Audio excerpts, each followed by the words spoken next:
So let us start our workshop here. I would like you to say that active participation in discussions are the guarantee that we have successful meetings. So I would welcome your active engagement with these activities. And let us get started with our section one, the welcoming words. I see in the curriculum that Deputy Minister of Economy of Ukraine, Mr. Oleksandr Griban, was supposed to speak, but he's on the business trip now, fortunately. So, Director of the Technical Department of the Ministry of Economy of Ukraine, Mr. Alexander Pankov, shall welcome us. Welcome, Mr. Pankov. Just a small note for you, Mr. Alexander. We are being accompanied by two simultaneous interpreters. So if you please speak a little bit slower so they manage to interpret. So thank you. I would like to welcome all the participants of this event. Mr. Griban unfortunately didn't manage to participate in our event because he's on the business trip.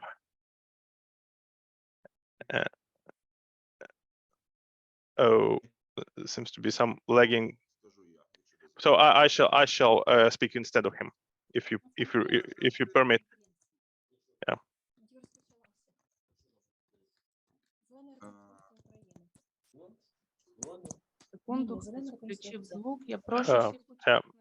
Please turn your mics off, everybody who's not talking. Colleagues, please turn off your mics, whoever is not active at the moment. Thank you. So first of all, I would like to say my big thanks and respect to the UNIDO and the UN, which is a reliable partner of Ukraine as far as technical regulations are concerned. Ukraine continues to move on to sustainable development, European integration, and Green Deal. There are a lot of standards and regulations which are very important. They determine the safety and quality of the product and services which impact the environmental protection in the long term. Issues related to green economy have consolidated many public authorities, Ukrainian institutions, quality control requirements, and international partners of Ukraine.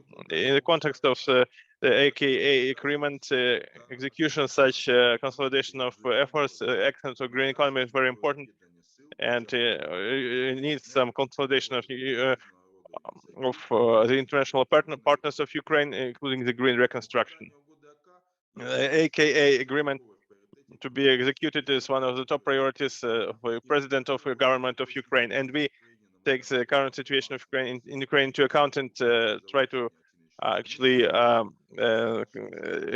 apply as many efforts as we can to complete the evaluation mission and to sign the AKA agreements. 3 sectors of Ukrainian industry. Ukraine has gone a long way to prepare to this AKA agreement, and the Ministry of Economy with our stakeholders continues to take as many measures as possible to take into account the recommendations provided by the European experts following the previous missions. We're truly grateful to the European party to be able to continue to evaluate this Ukrainian quality evaluation infrastructure in these hard times. The part of Ukrainian integration was expressed as a part of the meeting which took on the 26th of May of 2023. We actually apply as many efforts as we can to take the recommendation of the experts, mission results into account, and discussing the further steps to execute AKA agreement. I would like to wish you a fruitful work, and let's start it. Thank you, Mr. Alexander. I would like to deliver my welcoming words. Thank you very much. So, dear participants, I'm happy to welcome you as part of this participation. It's a very important event. It's about the role of the standards, sustainable development, and technical regulations, or green reconstruction of Ukraine. as director of technical regulation of the Ministry of Economy of Ukraine, I'm really grateful for the organizers to join this event and for your engagement and participation in this workshop. Functionally, the system of the infrastructure quality of Ukraine can allow the country to use the reconstruction events as a platform for sustainable development. The ongoing military aggression of Russia against Ukraine actually increased the internal demand for some goods for a restoration of living of residential stock. But the reconstruction can also face and overcome many challenges, including the climate impact and increasing the efficiency of energy and resources use. Use of the standards for support of technical regulations was a key element of determining a number of investment projects, state public procurements, and providing services. I'm very grateful to UNIDO for your support of this workshop. As part of the technical assistance projects, UNIDO supports Ukraine in part as far as building the national quality system is concerned. It cooperates with key international stakeholders. Today's workshop provides for the opportunity to exchange opinions and to share experiences of implementing the technical regulations and standards. And your engagement with this event is evidence of the aspiration to achieve positive changes and promote a green reconstruction of Ukraine. The Minister of Economy of Ukraine actually puts a lot of meaning into determining the new standards and implementing them, which are compliant with the European standards. Cooperation with you, people from many areas, allows us to be progressive and modern. First things first, the Minister of Economy on the annual basis ensures financing with a budget program for the Ministry of Economy of actually by translating the international and European standards that apply to actually meet the requirements of the European regulations. Can be used in the security and defense sector, and also of social value. So, environmental management system, information management system, security and public security management system, etc. The harmonization and implementation of the European standards in the economy of Ukraine has a determining value for our country. It opens the way for actually boosting the competition ability and increasing the investments. This is the key for our high quality of standards is one of the prerequisites to conclude an agreement on the adoption and admittance of quality for the industrial products which are manufactured. After its adoption in 2022, the EU standards which were viable in August 2022 were considered by the Ministry of Economy in implementation of the local standards and technical regulations in a number of sectors of the national economy, and in securing compliance of all these technical regulations. It goes about toys, equipment for protective mechanisms, and other appliances in explosive environments.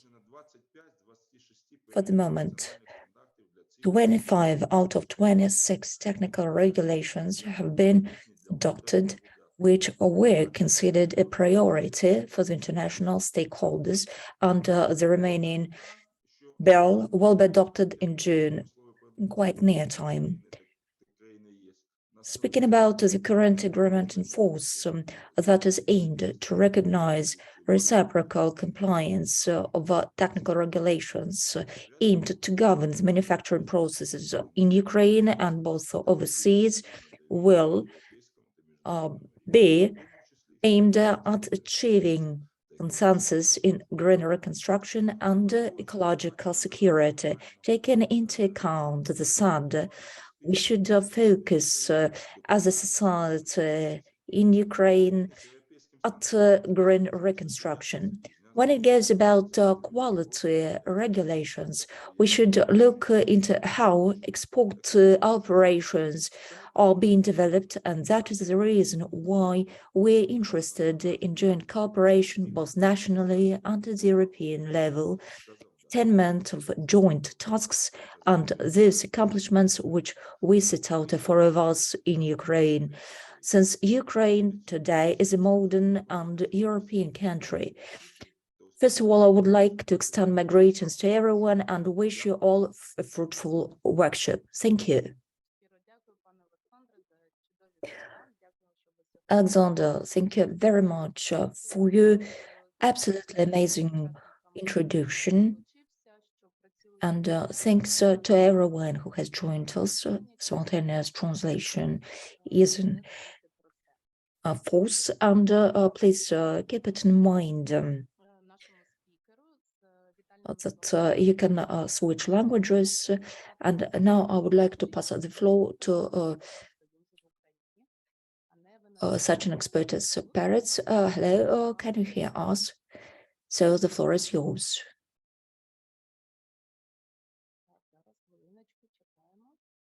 Just a minute, please. Our next speaker is coming. Annette, are you with us? Annette, a minute, please.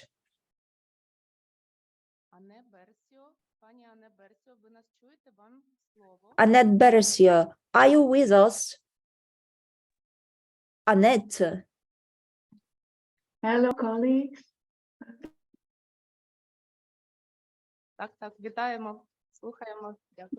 Good Greetings, where all is?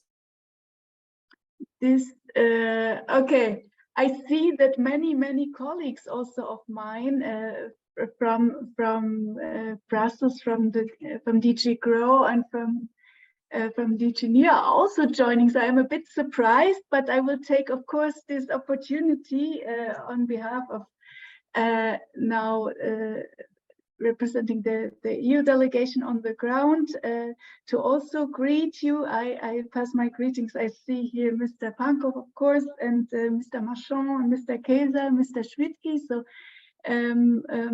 we are more at this event in a listening role, in an observing role. Of course, as Alexander Pankov already mentioned, our active support in the field of standardization and also in this context of green recovery comes from this ongoing, very intense efforts that we do of going towards an agreement on conformity assessment and acceptance, this so-called ACA. So here we are in good progress. This includes, of course, the field of standardization. Just to remind the audience that we have conducted here a very thorough pre-assessment exercise on standardization. Mr. Schwidtke was participating, and here we have a set of recommendations which we are happy to support in their implementation. This is the most important thing at the moment. Further, we are progressing in other fields, not limited to standardization, but we recently conducted missions here on assessing the field of conformity assessment. So everything which is, of course, part of this very complex system of quality infrastructure.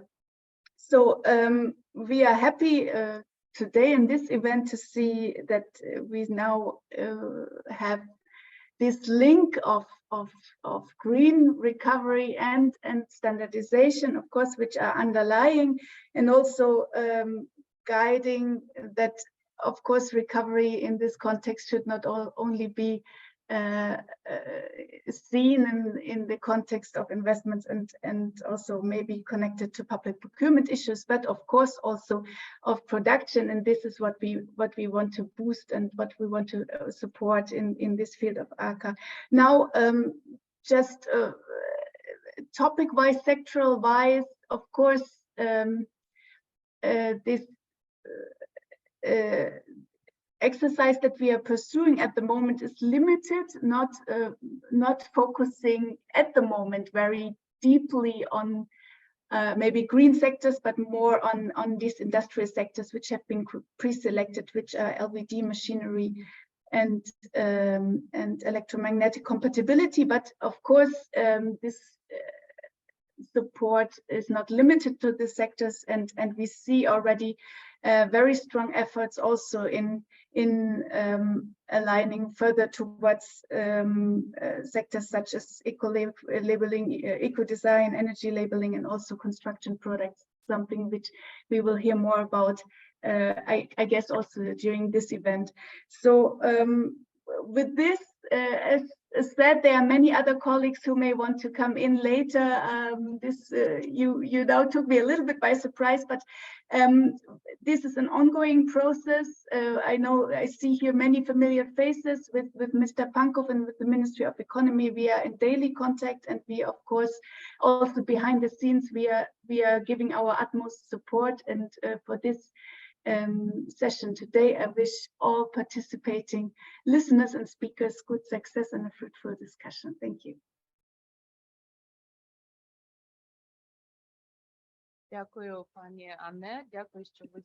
Annette, thank you very much that today you're with us. A minute, please.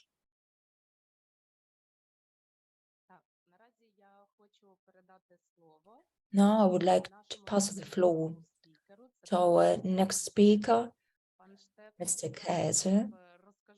Stefan, I will share a couple of introductory words on how special experts you are. Mr. Stefan Kaiser is a forerunner, a chair of a standardization body in Vienna, that is headquarters of UNIDO. He provides us technical assistance in development of quality infrastructure and adoption of technical regulations. Mr. Kaiser is accountable for the development of these regulations and fosters the cooperation of the task group in this respect, and he is also responsible for the global cooperation and international departments related to the development of the quality infrastructure and the potential of agreements to be concluded in the future. Mr. Kaiser, you're welcome, and we're all ears. Many thanks for the introduction. You hearing me well? Thank you. So, dear Director Pankow, dear development partners and friends, dear ladies and gentlemen, is a great honor for UNIDO to join forces with the Ministry of Economy, the Ukrainian standard body, and Sen and Senilec in convening this workshop today. We are very pleased to have with us today many like-minded agencies, institutions, all fully committed in helping Ukraine building back better, greener, and stronger. I would like to acknowledge in particular, and I have to do this in alphabetic order so that we are not getting into diplomatic difficulties. I would like to acknowledge the presence of various standard bodies like the Austrian standards, British standard institutions, the German standard body, the Latvian standard body, the Swedish standard body, but also the, like unmentioned before, the various colleagues from the European Commission, from DG GROW, NEAR, Climate Environment, the European Investment Bank, German GIZ and PTB, and various UN agencies like UNCTAD, UNEP, UNECE, and a lot of other Ukrainian, European, and international partners, and most importantly, private sector, both from Europe and from Ukraine. We see this workshop as part of a contribution to a wider collective effort and ambition that I think all of us share. UNIDO has been a development partner of Ukraine in the area of quality infrastructure, standards, and trade since 2018. Within an initiative supported by the Swiss Federation through SECO, the Global Quality and Standards Program, we have established an excellent collaboration with Ukraine's quality infrastructure and institutions. Following the outbreak of the war in February 22, we have strengthened this existing cooperation and have looked for further opportunities to shape a better future in line with Ukraine's vision of a green reconstruction of the country. Such a green reconstruction must be guided by new green practices, which have been codified into international standards and then adopted and implemented locally. Translated into technical regulations, they are a key element in defining framework specifications for public and private investment projects, services, and their management. Reconstruction efforts can allow Ukraine to significantly reduce its carbon footprint, minimize potential climate impact, and increase energy and resource efficiency, thereby becoming a pioneer for such practices. At the same time, it can help Ukraine to align with European legislation as part of its EU accession efforts. Today, we are joined by international and national key partner institutions and their experts to discuss the importance of integrating sustainability considerations into Ukrainian public policies to guide the post-conflict reconstruction process. Moreover, we will explore the pivotal role that such standards and the related Ukrainian technical regulation framework will play in promoting and facilitating sustainable practices. A series of specific technical workshops will follow in the coming months, and we look forward to all of you continuing participating in these and contributing to these workshops.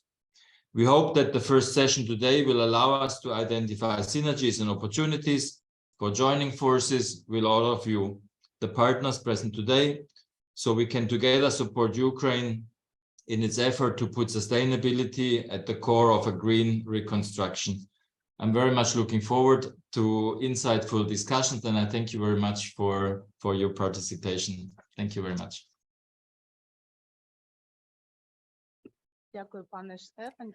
Thank you, Stefan. Thank you for your speech and such kind words in assistance to us. So now I would like to pass the floor to Annika Anders, that's the Swedish representative that didn't manage to be with us today. But we have a representative of the Swedish institution, and that is the cause why I would like to pass the floor to Eric Marshall. Eric, how well can you hear us? Eric, are you with us? Yes. Eric, good. Eric is the chair of the Project for International Cooperation. That's the department that deals with the prospective developments and implementation of a number Eric of supports various forms of cooperation, the national and regional bodies of standardization beyond efforts. membership CNLF, and this there is a special friendship between our kind of a friendship agency and has emerged the between representative the office national that standardization body and presents today. NLEC. And thank you very much Thank for you very such much, Eric, fruitful for work this that you have done for fruitful Ukraine. work in these difficult Eric, times. So please, Mr. Eric, go ahead. You're welcome. Thank you very much. First, we have just heard two translators at the same time. I don't know if there is a technical problem, but anyway. So dear Mr. Pankov, dear Mr. Schwidtke, dear colleagues and friends, first I would like to thank UNIDO and US for providing Standardsand with the opportunity to contribute to this event, which is an important one for our respective communities. Standardsand are two of the three officially recognized European standardization organizations in Europe. And as such, we share this profound belief in the value of standards.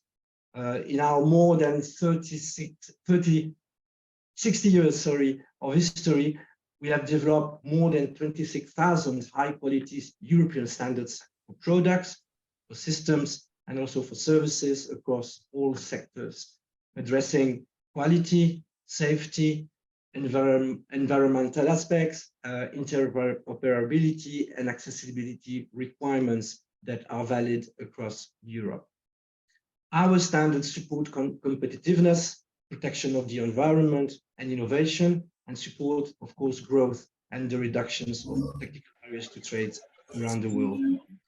This strength has its roots in the universal values at the heart of standardization, which are inclusiveness, transparency, openness to markets and to expertise, a voluntary nature of standards, very important concept as well, and the belief in the primacy of international standards. Furthermore, we are deeply convinced of the unparalleled capacity of standards to address the most pressing global challenges and opportunities, foremost among them being climate change and the digital transition. For this reason, we are happy to cooperate at international level with ISO and with IEC, and at the same time, we are delighted to work with UAS and other like-minded stakeholders worldwide who, like us, are committed to international standardization as a tool to support trade, sustainability, and innovation. UAS was, until December last year, a companion standardization body with SAN and with Senelec, and as such, has been a close member of our family. In January, UAS became an affiliate of SAN and Senelec, which is the most advanced type of international cooperation framework that one can have with SAN and Senelec. Under this status, US has the opportunity to have direct access and full access to European standards, to SAN and Senelec standards, for review or for adoption, and also opportunities to contribute to the work of SAN and Senelec technical committees. And I can also inform you that UAS already sends observers in more than 60 SAN and Senelec technical committees. In March 2022, when the war broke out, together with our members at national level, we created the Conflict Crisis Management Network, aiming to support US in various ways. In our SAN Senelec Management Center in Brussels, we're located in Brussels, we are also in close contact with Mr. Schwitke and his staff through weekly coordination meetings to discuss different issues and topics, and also supporting US thanks to our network within the European institutions and with other European stakeholders. I hope that this important workshop will be fruitful and successful and will constitute a good basis for future events and for the green reconstruction of Ukraine. Thank you.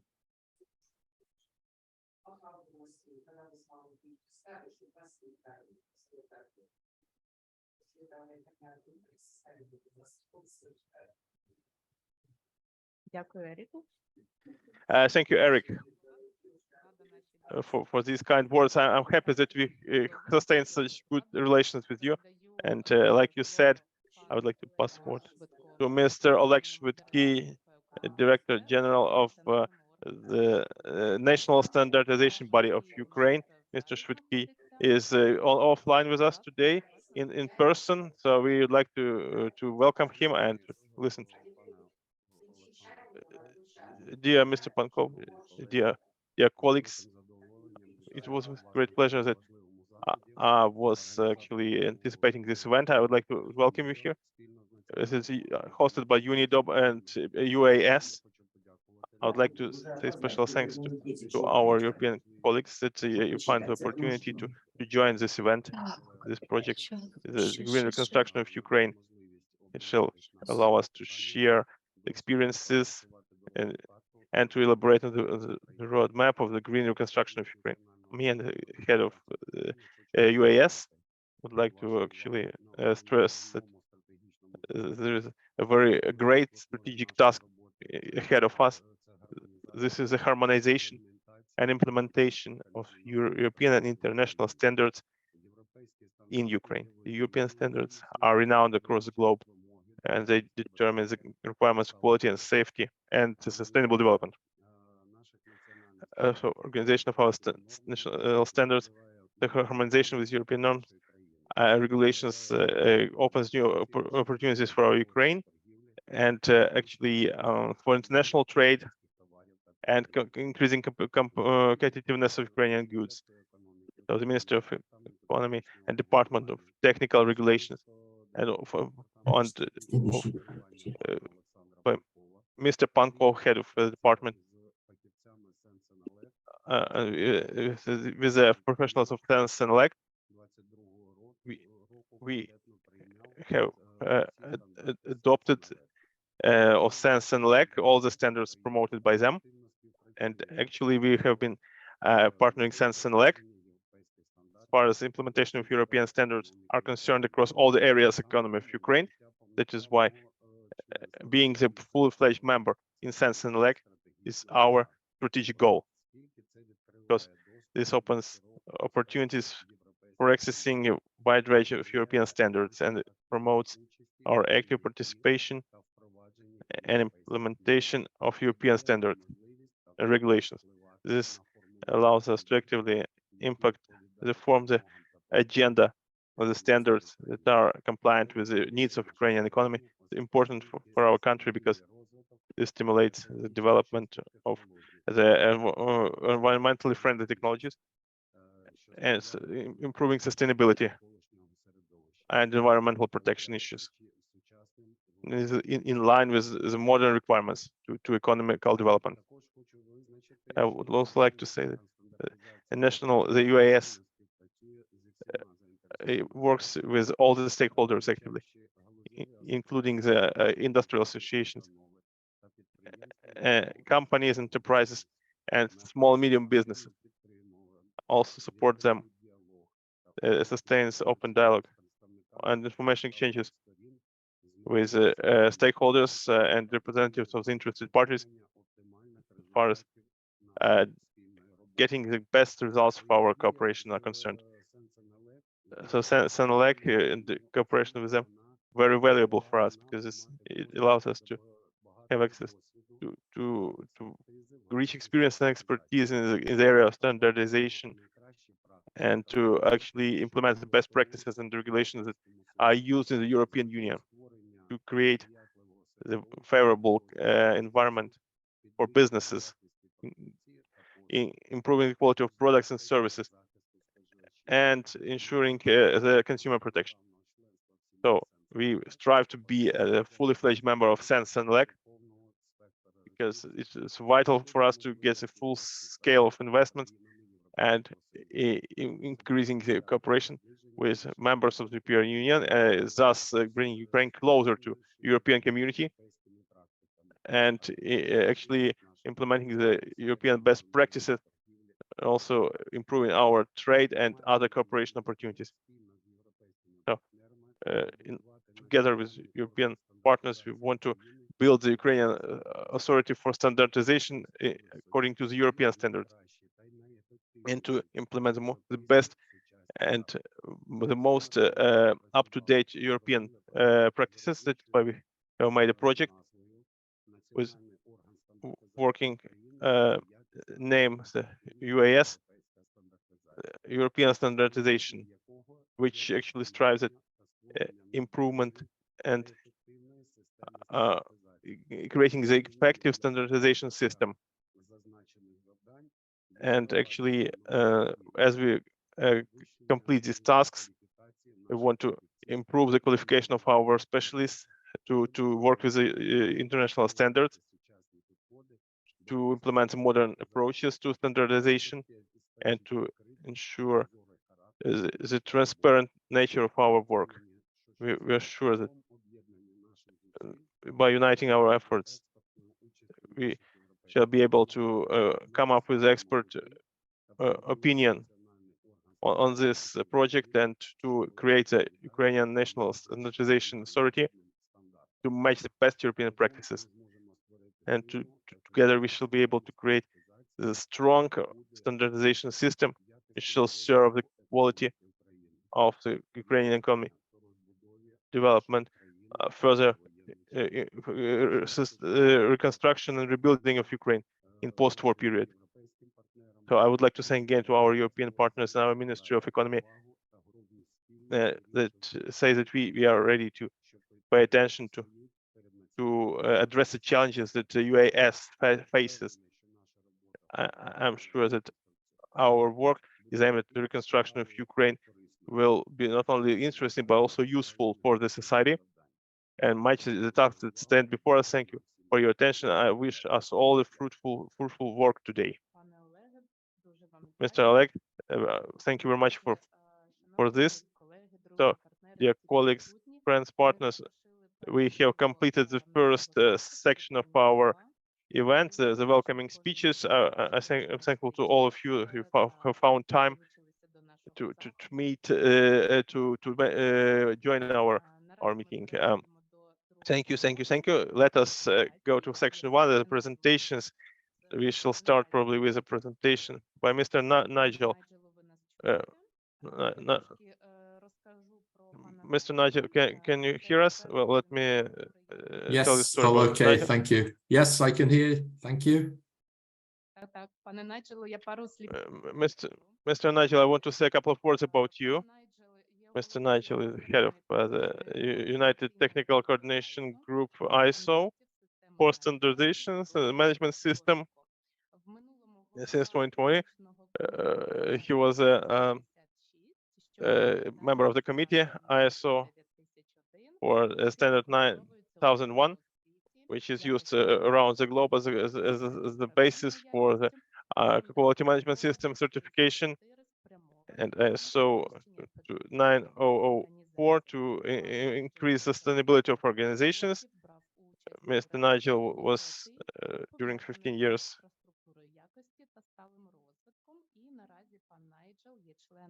At present, Nigel is a member of a coordination ISO body, NSG. Nigel, now it's high time for your presentation. A couple of minutes more and we will have your presentation put up on screen. Well, first of all, good morning, everybody. It is an immense pleasure to be here with you to talk about the opportunities and challenges for the green reconstruction of your beautiful country. I feel somewhat humbled by the fact that I'm talking about the challenges associated with the reconstruction. You still have an incredible number of challenges that are leading your day-to-day life. So I salute you all, and we are there with you in spirit, if not in person. The first slide, a little bit about UNIDO's involvement in Ukraine. I had the great pleasure of visiting Kiev on 2 occasions when we were putting this program, the Global Quality and Standards Program, together in 2017, 2018, aimed at improving Ukraine's quality infrastructure to support the wood and processed wood value chain. That began in late 2018, early 2019, and we were already working in close cooperation with UAS, with the Department of Technical Regulations and the other institutions. Then 2022, of course, the conflict intervened, and we have now changed the focus. The original project continues, but we are looking at building a roadmap to help address the opportunities and challenges associated with the Green Construction Initiative. Next slide, please. Putting this into context, yes. Putting this into context, these are the 3 core elements that Ursula von der Leyen mentioned last year. Of course, making sure that Ukraine gets the timely support it needs, having the right mechanism in place to make that support as broad and inclusive as possible. But a very key element of the reconstruction strategy will be to firmly embed Ukraine's reconstruction efforts as part of its path towards the European Union. So when we talk about sustainability initiatives, we are focusing very much on the European perspective. But at the same time, we shouldn't just close our eyes to what's going on in other parts of the world, that we can maybe take advantage of, look at guidance, not necessarily regulations or requirement standards, to help us in this green reconstruction journey. Next slide, please. The key areas that we are focusing on, this is just one figure taken from a recent World Bank report. It's only the priority investments for 2023, but the long-term investments look very similar in terms of the areas that they will focus on. So we have energy and core infrastructure, we have housing, and we have critical and social infrastructure in terms of transport. Next slide, please. Again, putting this into context, we have three overlapping initiatives. We have the EU integration. Aim is for future membership of the EU, so we're focusing on alignment, as Mr. Pankov already said, adoption of EU directives, and as Mr. Schwitke already said as well, adoption, that blanket adoption of SEN and SENELEC standards. Sorry, something's happening. Could we just go back? Yeah, okay, next one. Yeah, that in the context of the overall recovery plan, and the back one, please. Could you go back one slide? Yeah, and the Green Reconstruction Plan, the development of a national guiding framework of standards and technical regulations, focusing on those three core focus areas. Next slide. All of these will need the support, of course, of a robust quality infrastructure. Next slide. So we're looking at standardization, we're looking at accreditation, we're looking at metrology as the three core institutions, plus, of course, conformity assessment, and very, very important, often forgotten element, market surveillance, to make sure that the mechanisms we put in place are actually followed in practice. And so we don't get a wonderful set of regulations and associated standards, and then in practice people are finding ways around that to get the job done quickly. I think an example of what we saw during the recent Turkey earthquake, where maybe the market surveillance hadn't been all that it should be. Next slide. Various initiatives, various factors that we need to consider. Could I get the next slide, please? And these will be discussed in more detail in the coming speakers. Could I get the next slide, please? Okay, so we have policy initiatives, horizontal, all-embracing initiatives like ISO's London Declaration on Climate Action, embedding climate action into all of its standards. We'll be hearing about the EU's Green Deal. We've got the Net Zero Initiative. We've got overarching standards that are not regulations, they're not requirement standards, but they can very strongly support policy initiatives for that green reconstruction. And one particular standard that comes to my mind is the ISO 20400 standard on sustainable procurement. We need to ensure that the relevant technical regulations are in place, supported by standards along the lines of the new approach, new legislative framework, European approach. And look at this, in my perspective, is three main areas. One is in the design. of whatever it is that we're going to reconstruct. The second is the materials that we are going to use and the life cycle of those materials. And then finally, the methods, the construction methodologies in terms of using recycled materials, thermoblocks, carbon capture and storage in concrete, and so on. Next slide, please. We have a huge number of challenges to face in terms of standardization. So next slide, please. That includes the varying degrees of detail, varying degrees of granularity. We have those high-level strategic policy-level standards right down to very specific standards related, for example, to how to make environmental product declarations for windows during the reconstruction of housing. Just two very extreme examples there. That includes both international, and I include ISO and IEC in that, regional, CENELEC standards, as well as possibly some voluntary sustainability standards that don't typically fall under the umbrella of national standards bodies. Next slide, please. So again, some examples of that. I already mentioned ISO 20400. There's the International Workshop Agreement 42 on net zero, in conjunction with sector-specific sustainability-related standards. For example, in housing, the EN 15643 Sustainability of Construction Works, transport, energy, and again, embedding those principles into very specific product standards with the technical requirements, for example, in housing for doors, windows, shutters, cooling systems, elevators, and so on. So we need to look at all of this holistically. Next slide, please. So just looking at some of the challenges and opportunities that we face. Of course, in the design, opportunity to optimize the design and rebuild greener.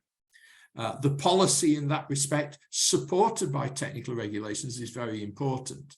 But technical regulations are not the only policy tool that can be available.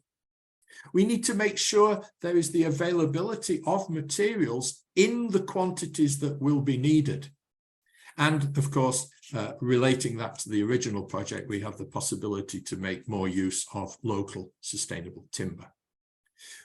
We have the construction methods. We need to make sure the conformity assessment and metrological capabilities are in place. And as I mentioned earlier, market surveillance to ensure compliance. We want to use local sources wherever possible. And of course, it makes sense to do that. We also, therefore, need to have in place prioritization of rebuilding of the industry. If we take the example of steel, there are a number of ways of making green steel, so-called green steel, but some of those are not feasible in the quantities that will be needed. For example, the hydrogen direct reduced steelmaking, only at the pilot stage, and we can't really think about that as a feasible alternative. Electric arc steelmaking from scrap, feasible but not in the quantities likely to be needed. And then, of course, we fall back on the traditional steelmaking methods, blast furnace, oxygen steelmaking, with various degrees of greenness. Azovstal, for example, Mariupol, is not a clean steelmaking facility. So that would probably need investment. And a similar kind of approach for cement and concrete, which in the interest of time, I won't go into. Next slide, please. So some important considerations: level of sustainability. What is the environmental impact? What is the carbon footprint, etc., of the materials to be used? Availability of the most sustainable materials options in the right quantity at the right time will be a big challenge. And the need, of course, to give preference to local suppliers within the broader economic recovery initiatives. Next slide. And I won't go into all these in any detail. These are what I consider to be horizontal standards. Next slide, please. So these are just some examples of the overarching standards, some of them management system standards, others management standards like social responsibility and so on, that are applicable to all sectors. Next slide, please. We have technical regulations. And I think our colleague from SEN and SENELEC will be talking about these in more detail, but things like the Energy Performance of Buildings Directive, the Construction Product Regulation, and so on. Next slide. We have other quality infrastructure related challenges. Of course, we need the testing and calibration laboratories accredited for the applicable scopes. Accredited validation and verification bodies, for example, for environmental declarations. Certification bodies who can, if necessary, look at voluntary sustainability standards associated, just a couple of examples here, with Timber, Forestry Stewardship Council, and PEFC. Enforcement of market surveillance capabilities and inspection bodies with the appropriate accreditation scopes. So finally, what does all this mean? We are currently in the drafting phases of what we're calling the draft roadmap for development of a national guiding framework, next slide please, of standards and technical regulations for the green reconstruction. Preparing the groundwork, this workshop is one of those core elements, involving key stakeholders, looking at what relevant standards are already available and how does that key into the technical regulations. Strategic planning, again, stakeholder engagement, very important. A draft guiding framework document, which will be circulated for stakeholder comments. A consensus building process culminating in endorsement and approval by the relevant ministries, UAS and other stakeholders, and the publication and implementation of that framework, including very important component, capacity building. So I hope that's given you a quick idea of some of the opportunities and challenges that lie ahead. Thank you very much for your attention, and I'm sure other colleagues will be expanding on those in more detail in their presentations. Thank you so much.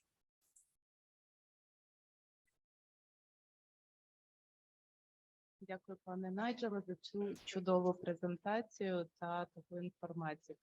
Щиро дякую. Ми далі продовжуємо.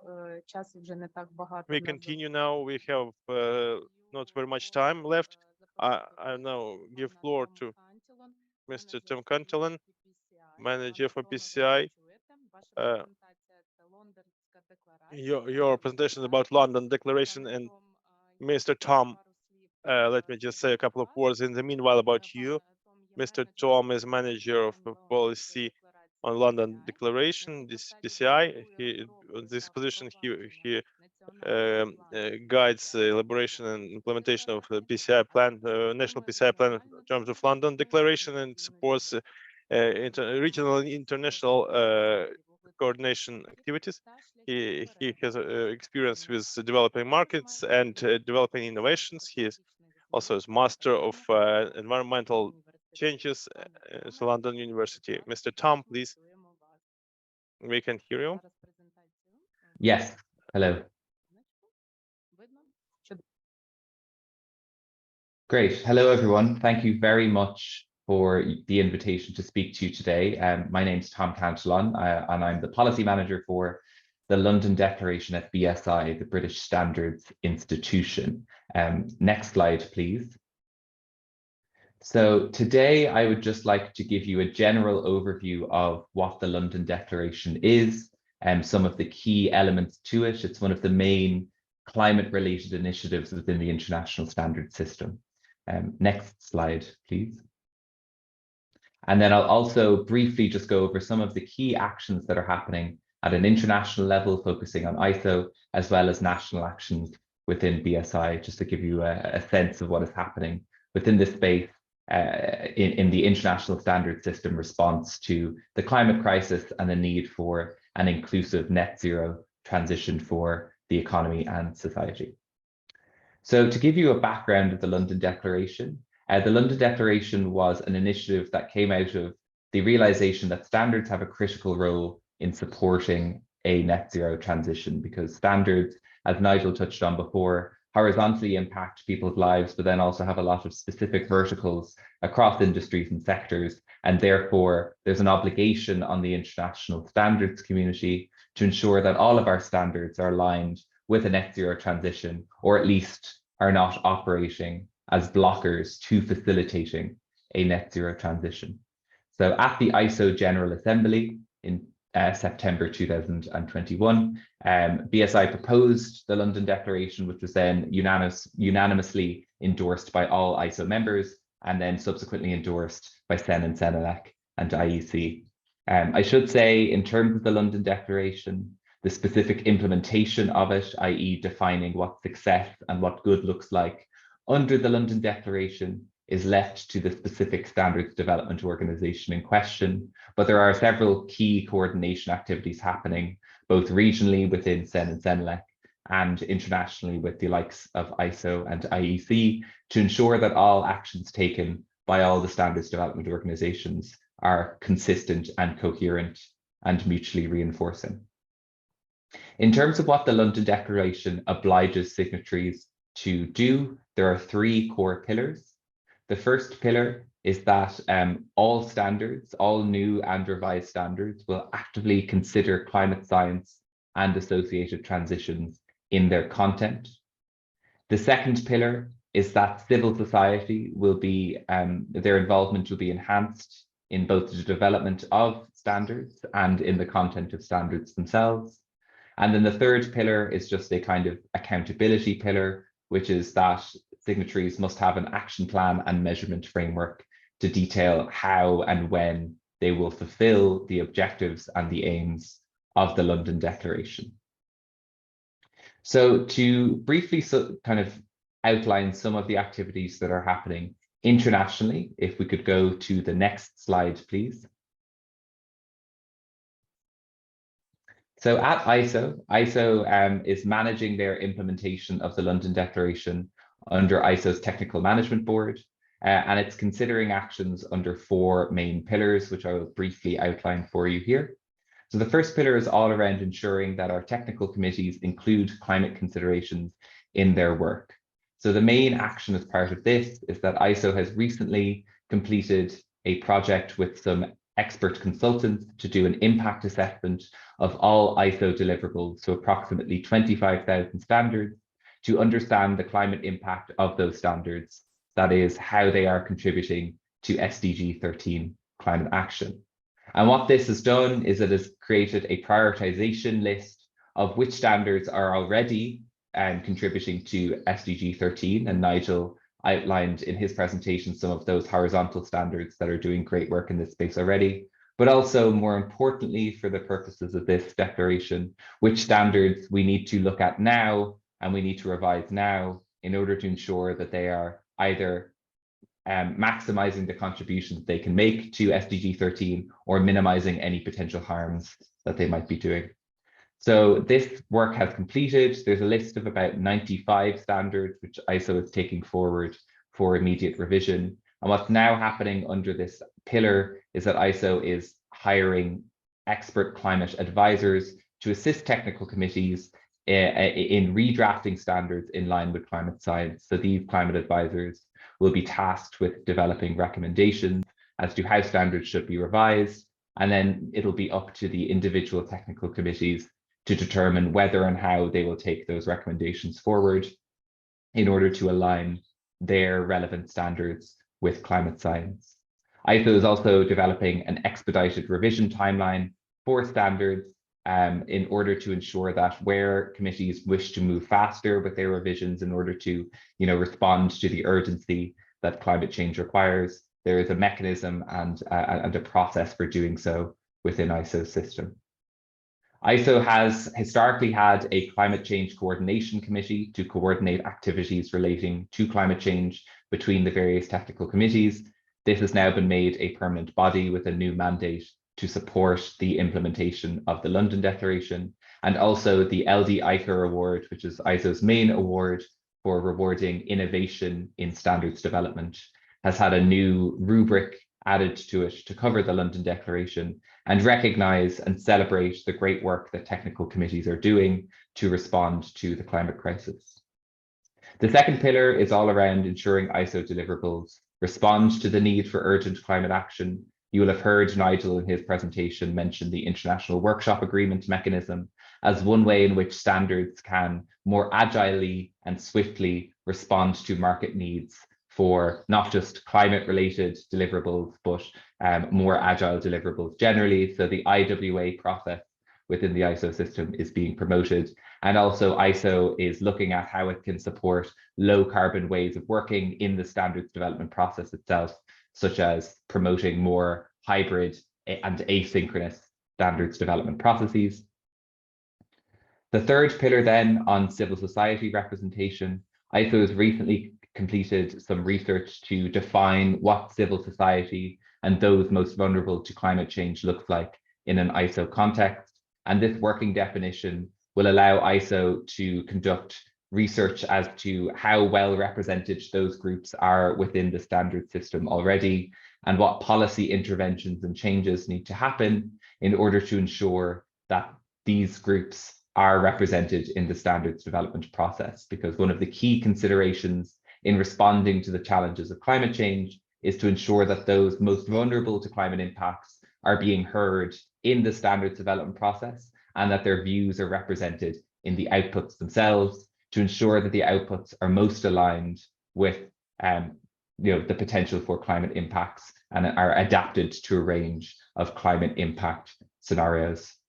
And then finally, a key component of the ISO action plan is to raise awareness on the Technical Management Board's work under the London Declaration. So over the course of the past year, they've been running a range of workshops and webinars with technical committee leaders and NSBs, and are also seeking to do more on cross-standards development organization collaboration with the likes of SEN and SENELEC and IEC to, as I said earlier, ensure that all of the activities under the London Declaration are aligned and mutually reinforcing, and synergies are identified and capitalized on.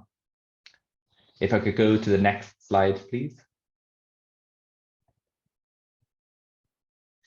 Nationally, within BSI, we're taking a similar approach to ISO, again, to ensure that we are aligning our activities with ISOs. So within BSI, we have about 5,000 national standards, that is standards that are not adoptions from SEN and SENELEC or ISO or IEC, they are pure British standards. So we are conducting a similar impact assessment at the moment with our national catalogue to identify which British standards are contributing or not contributing to SDG 13, again, to create that prioritization of which standards we need to look at and to revise immediately in order to align them with climate science. This is ongoing and is happening on a sectoral basis.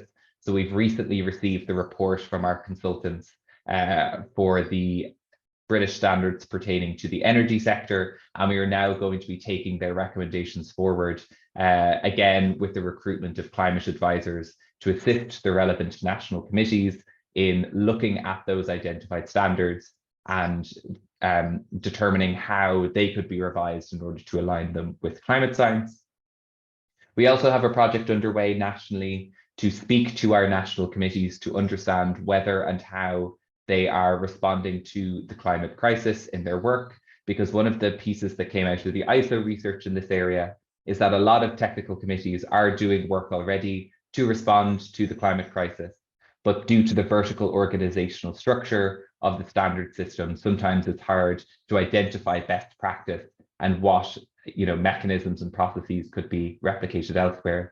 So we are doing a series of interviews and questionnaires with our national committees to understand how they're responding to the climate crisis, with the aim of producing a report on what best practice and case studies already exist that could be replicated across our national committee system. And then finally, nationally, we have already implemented a range of process changes as to how we develop national standards to ensure that climate considerations are considered from the inception of a standard and not just at the end. So to give you some examples of those, in the planning and approval process for new work items, there is now a section where proposers must document how they are considering climate adaptation and mitigation in the design of a given standard. And we've also developed a range of additional training and guidance for our internal editorial team and for committees themselves to ensure that as they go through the process of developing standards, they are adequately considering climate adaptation and mitigatory actions they could be taking in the design of the standard to ensure that climate action is a core part of the DNA of all of our standards going forward. And then lastly, on the civil society piece, we currently have an outreach campaign underway at the moment to speak to national civil society organizations to understand whether and how they are participating in the standard system and to identify any barriers that they might have in increasing their participation and what we can do as the national standards body to make it easier for all voices to be around the table developing standards and to ensure indeed that those voices are represented in the content of standards themselves. So that process of listening and developing recommendations is ongoing nationally. If I can move on to the next slide, please. So just some key takeaways from what we have experienced both internationally at the ISO level and nationally within BSI. It's worth mentioning that standards have a key role in facilitating an inclusive net zero transition because they occupy the kind of non-regulatory space that industry needs to have guidance on what good looks like when it comes to responding to the challenges of climate change within their own sector. And also, just kind of creates a more agile and flexible environment to define that and to implement that for industry. But because of the systemic nature of climate change and the challenges thereof, stakeholder buy-in and engagement across and outside the standards world is necessary. And that's why, both internationally and nationally, we're really putting a focus on engaging our technical community and engaging across our standards development organizations and indeed outside of the standard system to other standard setters not formally within the standards world to make sure that we're all leveraging each other's good work and ensuring that there's mutual coherence and consistency across all of the work that we're doing. And finally, just a reflection on our side is that the systemic change necessary to respond to the climate crisis requires new ways of working and interventions across the system. So one of the key things we've been doing nationally under our action plan for the London Declaration is to think about all of the different ways in which we could be working in, climate considerations, equity considerations into our ways of working, into our processes, so that they feed into the outputs themselves. And that's the core consideration in how we're designing any of our interventions to respond to the climate crisis. Next slide, please. So with that, I'd like to thank you very much for your time and thank you once again for inviting BSI to present to you on the London Declaration. If any of you have any additional questions, my contact details are there. But once again, thank you very much and looking forward to a fruitful discussion. Thank you. Дякую, пане Томе, дякую за вичерпну інформацію. Отже, ми продовжуємо. В нас не так багато залишилось часу. Thank you, Tom. Thank you for such an exhaustive information. And that I would like to pass the floor to Alessa. Alessa, I would like to ask you at once to be very brief for everyone to be able to report. Alessa is the chair of the Department for Manufacturing Standardization. She runs the wake of technical committees in mining, chemicals, trade and construction. Alessa is a sort of liaison among the technical committees, the European Commission and the multiple stakeholders. Alessa, the floor is yours. Overview of the European standardization and sustainable development, as well as green reconstruction. We're all happy to hear you. Yes, good morning, everyone, and thank you very much for the invitation. I feel very honored to be here today. So indeed, I will give you an overview of the European standards and legislation related to sustainability and green reconstruction. I would like to start in the first slide with an overview of the construction sector. So if we could move forward with the slide. Of course, the construction sector is one of the biggest and most important sectors all over Europe and the European Union. And like in the same way, it is also very important in Sen and Senelec. It is a big sector. We count around 80 technical committees working on construction matters with experts coming from all over Europe. And yeah, they can be subdivided in three main blocks, macro categories. We have TCs, the majority of technical committees actually working on construction products. So they are focusing on, they are considered as vertical TCs. They are working on definitions, requirements, and assessment methods for construction products such as doors and windows, glass and buildings, cement and building lines, and so on. So the list is quite long. And we also have a few technical committees working on horizontal topics, fire safety in buildings, structural Eurocodes, assessment of release of dangerous substances, and a very important TC working on sustainability is SAN TC 350, and we will see a bit more about it later. And the last block is the TCs working on energy performance of buildings. We have an horizontal one, overarching one, SAN TC 371, energy performance of buildings, and then we have more specific TCs working on specific aspects of the energy performance.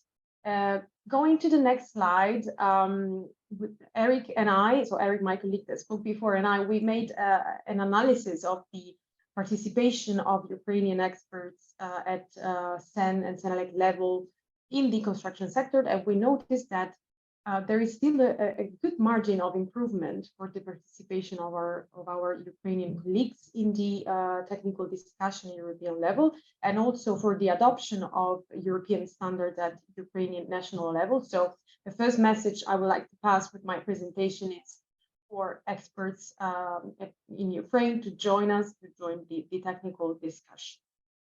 So after this due introduction, we move to the next slide to an overview of the legislative scenario. Certainly in the past 3 years, the Green Deal was the big initiative that gave a great boost to many other legislative changes and initiatives led by the European Commission. I'm mentioning here a few of them, the European Industrial Strategy, the Renovation Wave, Fit for 55. There is really a lot going on, and a lot of initiatives have an impact on the construction sector.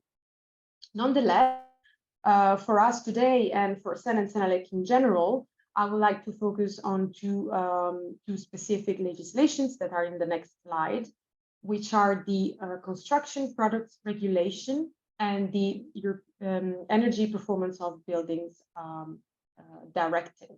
So I will tell you a bit of both in the next slide and how we implement them in the standardization work at European level. So going to the Construction Product Regulation, in the next slide, the current regulation entered into force in 2011 with the ambition of replacing the previous directive and creating a single market for construction products by removing technical barriers to trade. Since this objective, 10 years after the entry into force of the regulation, was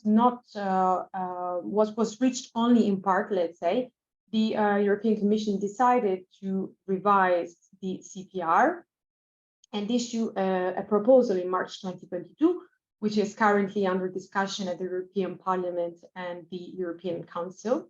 And the objective of this revision is to achieve the proper functioning of the single market for construction products and to ensure the sustainability of the construction products, which was a concept already included in the current regulation, but it was never really implemented. So if we want the revolutionary aspects of this proposed revised CPR, is the introduction of environmental sustainability for construction products. So the focus so far has been on the performance of the products with safety requirements set at national level. Now this will be accompanied also by the environmental performance of the construction parts.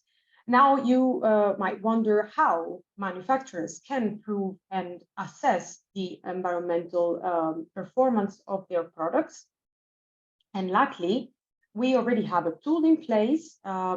If we move to the next slide, you might be familiar already with the standard EN 15804. So this is an existing standard that has been developed by CENTIC 350, Sustainability of Construction Works. This DC provides a standardized approach for the delivery of environmental information on construction products, the assessment of the environmental, social, and economic performance of new and existing construction works, and more in general, the sustainability performance of construction works. So EN 15804 is a standard based on a life cycle approach, which provides the so-called core product category rule, PCR in short, for type 3 environmental declaration, which are also defined in ISO 15025.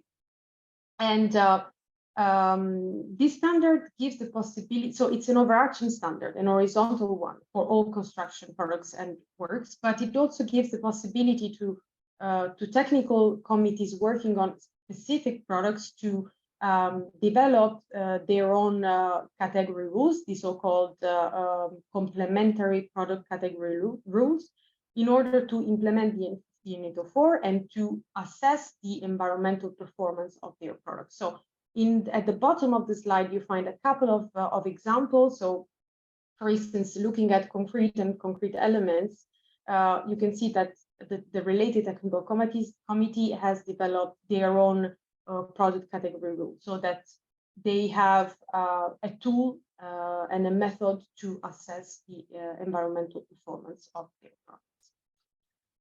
Moving to the next slide, I wanted to give you a hint of what's happening in terms of circularity, as we see more and more initiatives.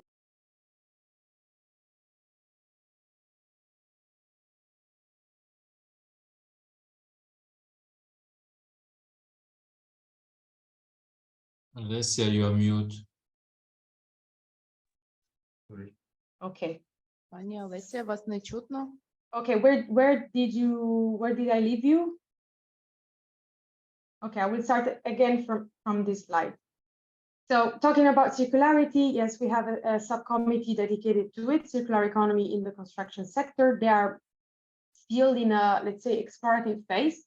They are setting the framework principle and definitions, and also they are carrying out a gap analysis to understand what they should focus on in the years to come. So there will be soon they are working on these two documents that you see on the screen, and another initiative that is material specific that I would like to mention is the activities on circular plastics. So last year, the European Commission issued a standardization request to CEN and CENELEC for circular plastics related to 5 sectors, one of them being building and construction. And as you can see in the box in this slide, they are requesting to CEN and CENELEC to develop standards for the design for recycling for certain construction products.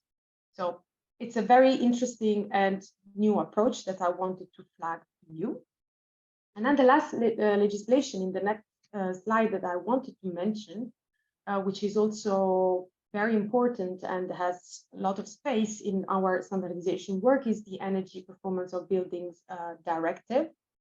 Also in this case, there is a proposal for a recast of this directive, which entered into force in 2010. And the scope of this recast is to introduce more exigent energy efficiency minimum standards for new and existing buildings, so to get a zero emission and fully decarbonized building stock by 2050.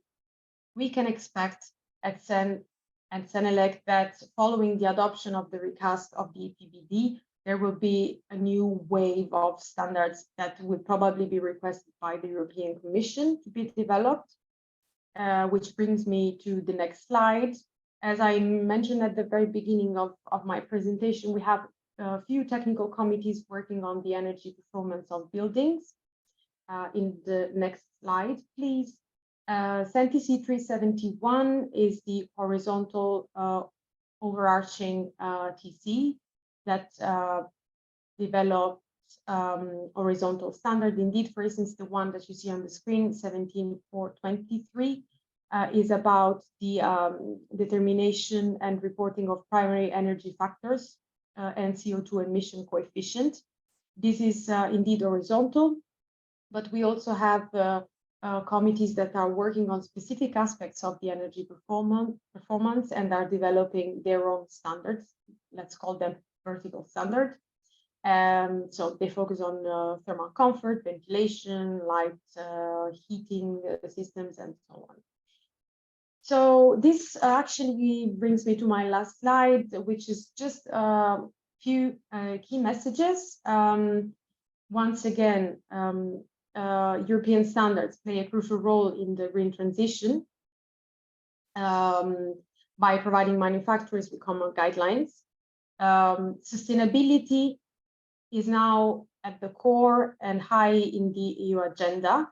And as we saw before, the construction product regulation is really shifting towards an environmental approach, which means that manufacturers will have to assess the environmental performance of their products. They will have to declare it in the declaration of performance in order to affix CE marking on their products. So this is very important. And last but not least, I wish to renew the invitation on behalf of SEN and Senelec to the Ukrainian experts to join our TCs, join the discussions, and really be at the center of the green reconstruction of your beautiful country.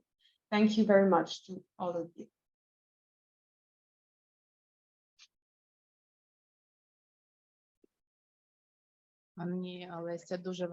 Olesa, thank you very much for such a brilliant presentation. I'm very grateful to be able to listen to your experience. And now let's switch to another presentation. Alexander Machutsky, Director of Standardization Institute and Chair of the National Standardization Body. Mr. Alexander, we are now enabling your presentation and give the floor to you.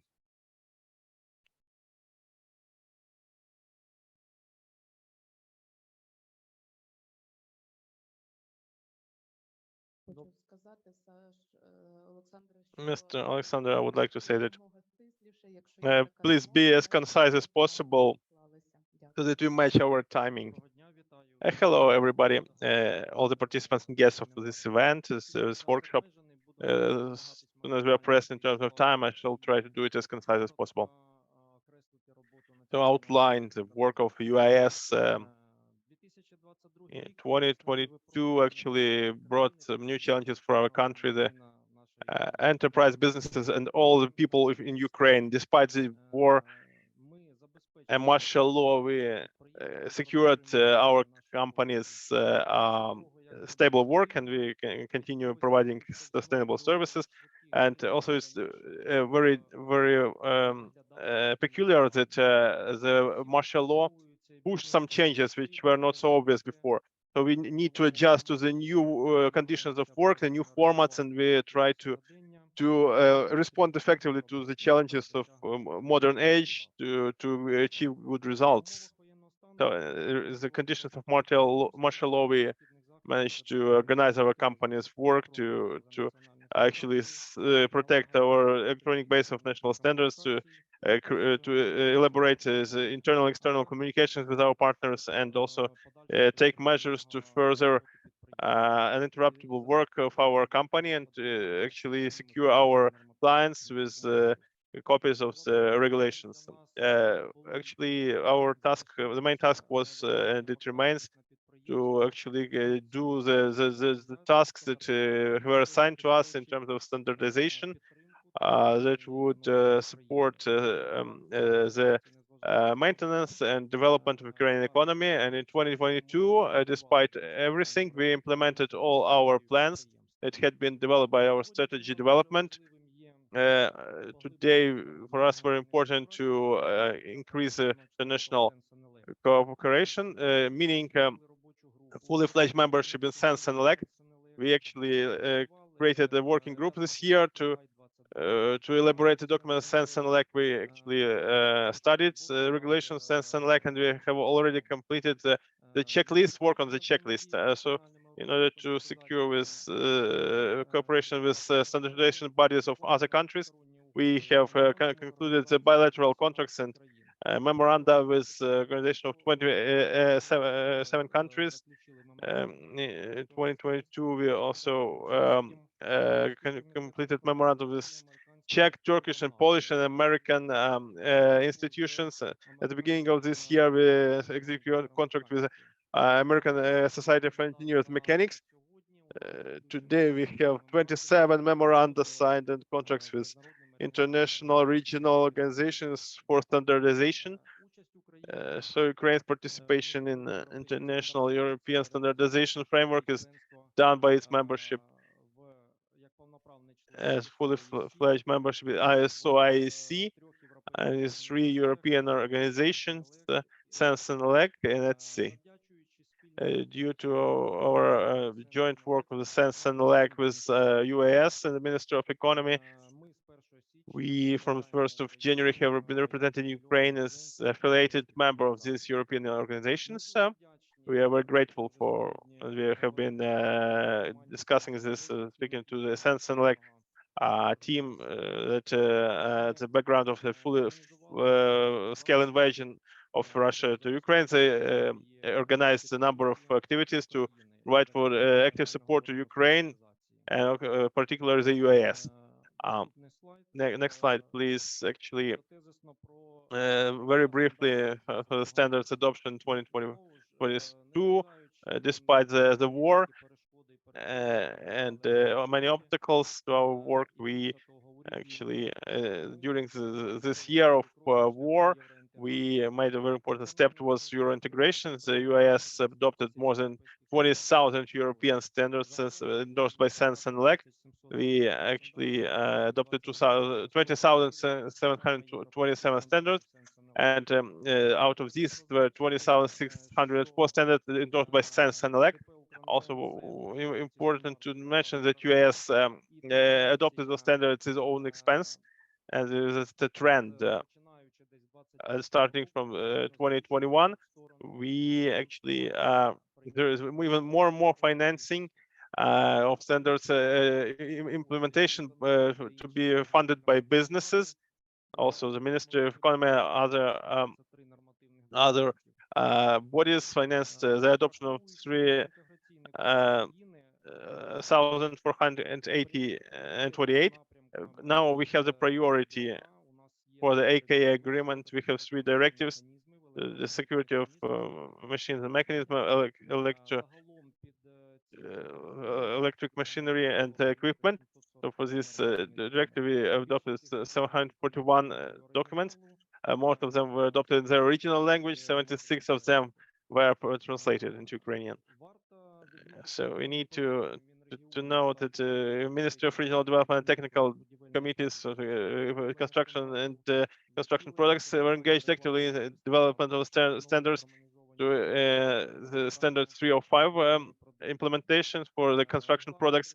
This regulations 305 is actually very closely connected with that regulation, because this regulation is very important for the rebuilding reconstruction of Ukraine, because technical regulation, the construction sphere shall be brought to the all new level. To increase the reliability of the buildings and constructions and sustainability of use of natural resources and capacities of the national producers in the construction area, not only in Ukraine but abroad. active position of this in this regard is taken by other stakeholders, particularly by the association Cement, association of foam plastic manufacturers, concrete steel concrete and producers, and Ukrainian Roads Agency. Some of the regulations within Standards 305 have been adopted the previous year. This 2023, we plan to adopt 272 documents to be adopted under this Regulations 305. Despite the martial law, for us is very important to dwell on the issue of coordinating the activities of the technical committees. Today we have 161 technical committees actively working. On this slide, we have shown the dynamics during the previous 5 years of technical committees setting up, discontinuation, and actually aligning them with the European standards. I shall not dwell on it in much detail, but I would also like to say that in the previous year, despite all the challenges of war, we've set up one technical committee, which is called Management of Energy Efficiency. So we also discontinued 4 technical committees which were not operating actively, and this work is done as a going concern, even in these hard times. So next slide, taking the experience of the EU countries into account, we analyze constantly and collect the information about the representation of the stakeholders of the technical committees. At this stage, 100% of TCs have collective members and some individual members. On this slide, we have a description of other stakeholders that are represented to the technical committees. Worth mentioning that actually it's a good percentage. We have 94% of business entities involved in the technical committees. 94% of the technical committees we have the business entities, and in 82 of the TCs have the small and medium businesses represented in them. Also, very important is a big percentage of the scientific institutions and educational institutions.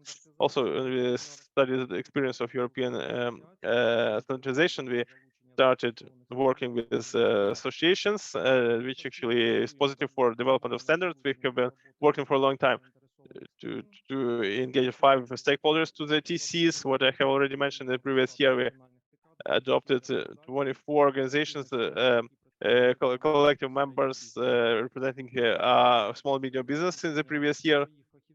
We actually also engage our specialists for each of the national TCs to supply them with a methodological support without voting rights. Our specialist gives them the consultations. So the DIA business portal, the project was launched in 2021, and recently we had many specialists of the UAS providing consultations to small and medium business representatives. We are now founding the project of actually training the executives of the TCs. Next slide, we have statistics for participating national TCs and the national and European organizations. During years 2021, 2022, there is a trend of growing widespread of national standards in electronic form as compared to paperback copies, especially during the war in 2022. This trend actually was growing twofold. So this shall promote creating of the modern internet store project. So UNIDA, we would like to thank UNIDA for this project of the standards internet store, which actually shall promote the sale of electronic copies of the regulations. It shall improve the efficiency of services and to work of processing the documents. So the documents provide for the internet store to give extra opportunities to to subscribe, to work with regulations, and to do whatever is necessary. With our partners together, we're working during 2022, 2023 to digitalize the UAS, which will allow us to actually implement the digital technologies. Our company internet store of standards, the cloud environment for information, also the update, the full text base of standard platform for technical committees, in line with the best European practice, and also implementation of the corporate CRM system and many other projects. In such manner, the vector of development of the Ukraine chose actually would provide for the harmonization or and alignment of national legislation with the EU norms and regulations, for adjustment of standards and norms and regulations shall allow to achieve high quality level of products and services, which shall create the conditions to for mutual recognition of the products and boosted competitiveness and access of Ukrainian manufacturers to the new markets, including in the EU countries. We actually want to be open and accessible for the businesses, and we pursue this goal. Thank you for your attention. If you have any questions, please ask them. Thank you, Mr. Alexander. Logical, after your presentation, that I would like to give floor to our partners of Cement Association. They are cement manufacturers, Smith Ludmila Kripka. Please also be a little bit slower so that our translators can make it. We shall launch a presentation in a moment. Thank you very much for this opportunity to take part in this event, to share my experience of implementing the European standards in the cement producing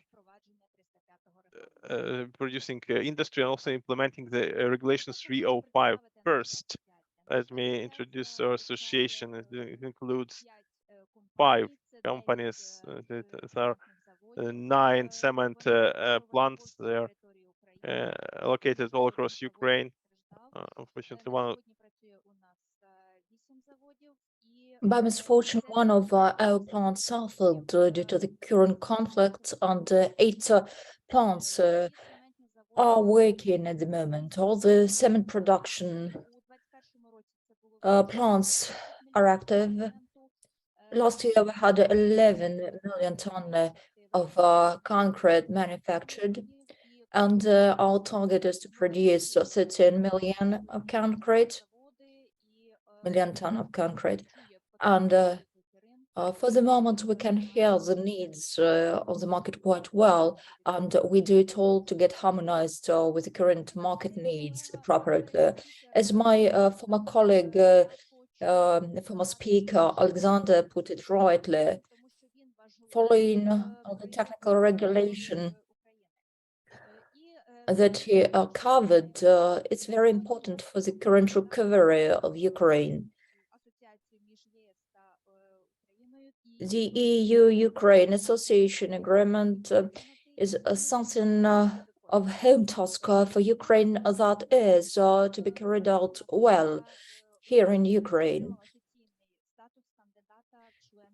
Last year, Ukraine acquired a candidate EU membership status, and the law number 2698 on the construction products in the market was published in 2020, and well, an outdated regulation that has been void, and in Ukraine it conforms with technical regulation 174, and the majority of these provisions have been adopted. Clause 4 includes key requirements to construction areas, buildings, and parts of buildings.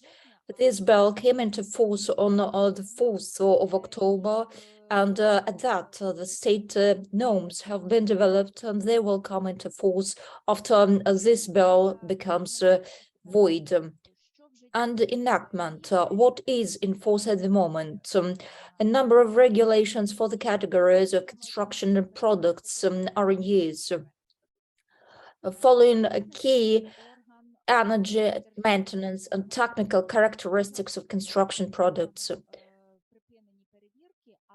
Unfortunately, for the moment, extraordinary assessments are over, but regular planned assessments are in place. And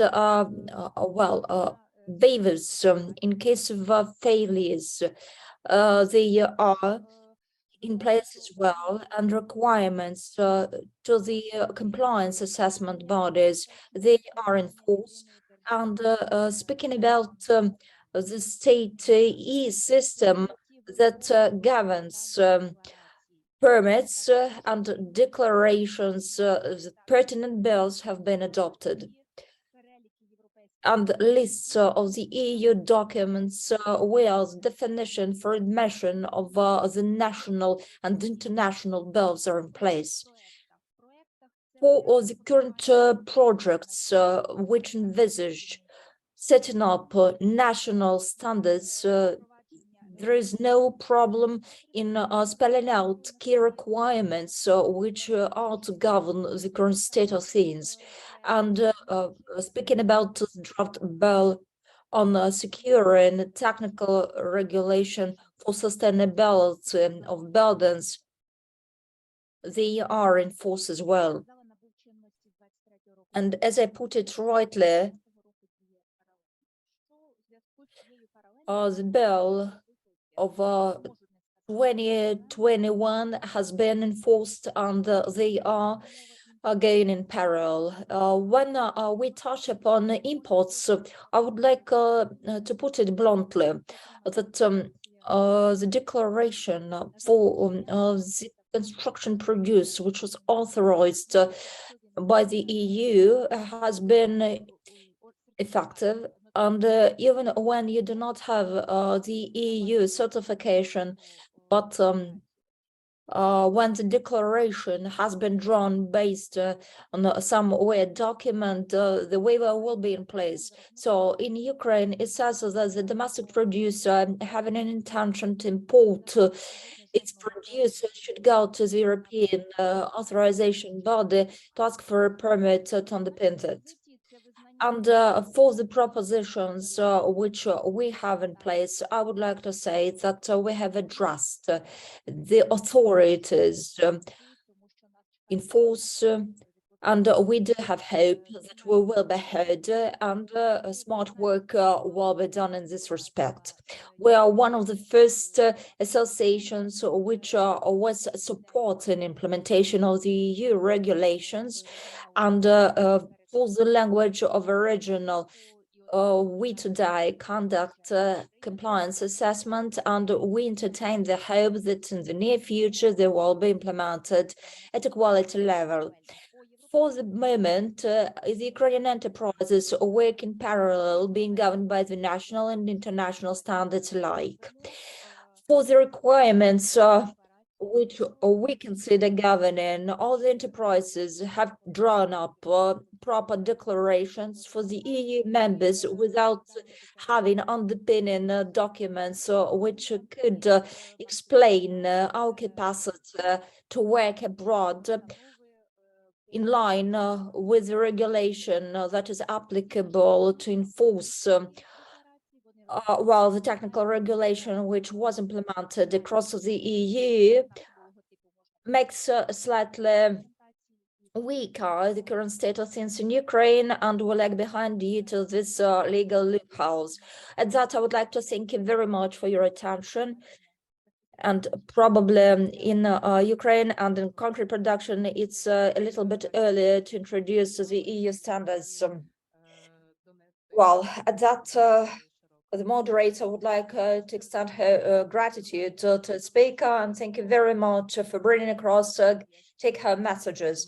Thank you, dear speakers, for your takeaway messages. Thank you for your presentations, visualization, and I do hope that it was a resultant to listen to the European experience and the best practices which the international partners have to share. The next stage is discussion, raising these concerns which are indeed tangible at the moment. These online participants which are available with us today, you can pose questions online on a chat bar. And on this bar, you can look up the questions which can be of some interest to all of you. So at that, we will start a new block of discussion, Q&A session. Let's initiate it.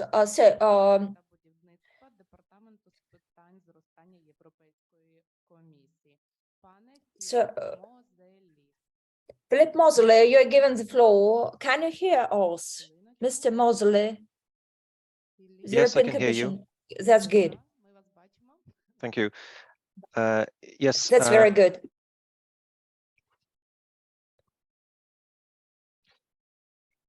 Yeah. Yes. Shall I begin?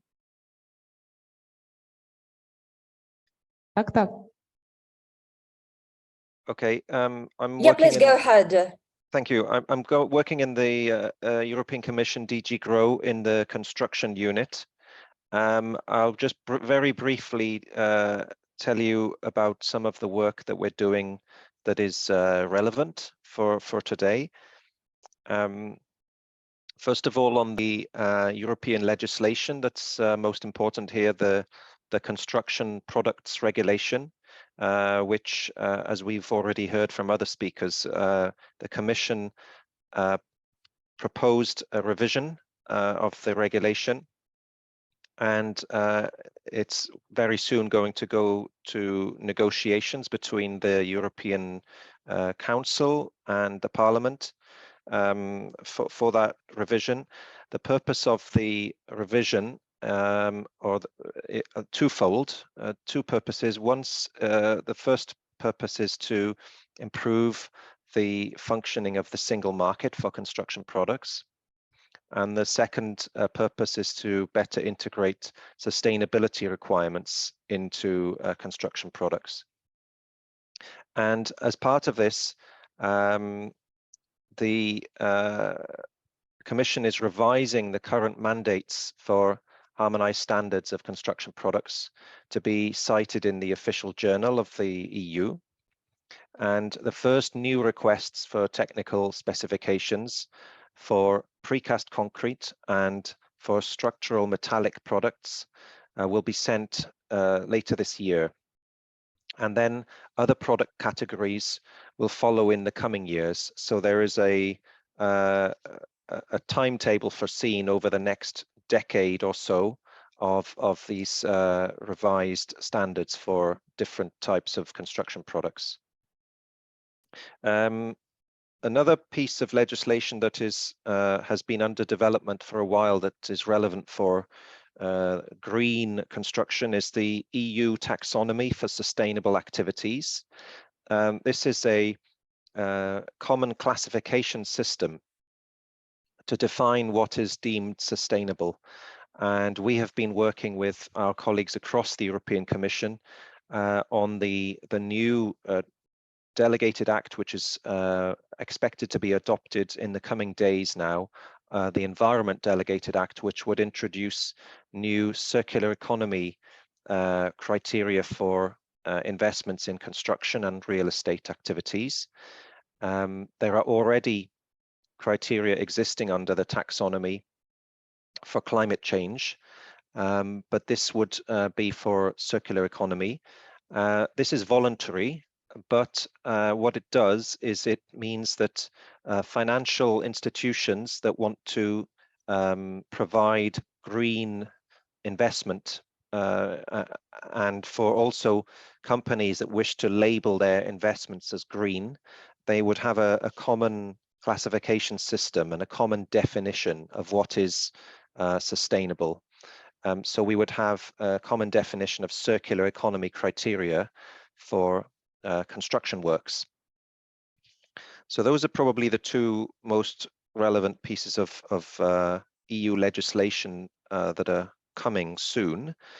Then there's a policy initiative that we published a few months ago, the transition pathway for construction. So under the EU industrial strategy, the 14 industries of the EU have been developing a transition pathway for the green and digital transition. And we've done one for construction. This is a document that brings together all the relevant EU policies, provides a vision for the future looking towards 2030, and also makes recommendations for action, either at EU level or at national level, and also recommendations for industry. So it includes a number of recommendations for the greening of construction. And then the last one I want to mention that we have is a Commission guidance document that exists since a few years already on construction waste management. It's the Construction Demolition Waste Management Protocol, and it has been translated into 15 languages. So it's a voluntary guidance document for anyone involved in construction works, that can be public authorities or industry, to guide them in efficient and sustainable waste management. And we are shortly going to be revising this guidance and working with the industry to create this new revised document together. So that should be ready, we think, in maybe a year or so from now. So those are the ones that the pieces of work I think that we are working on that are most relevant. Thank you very much for giving me the floor.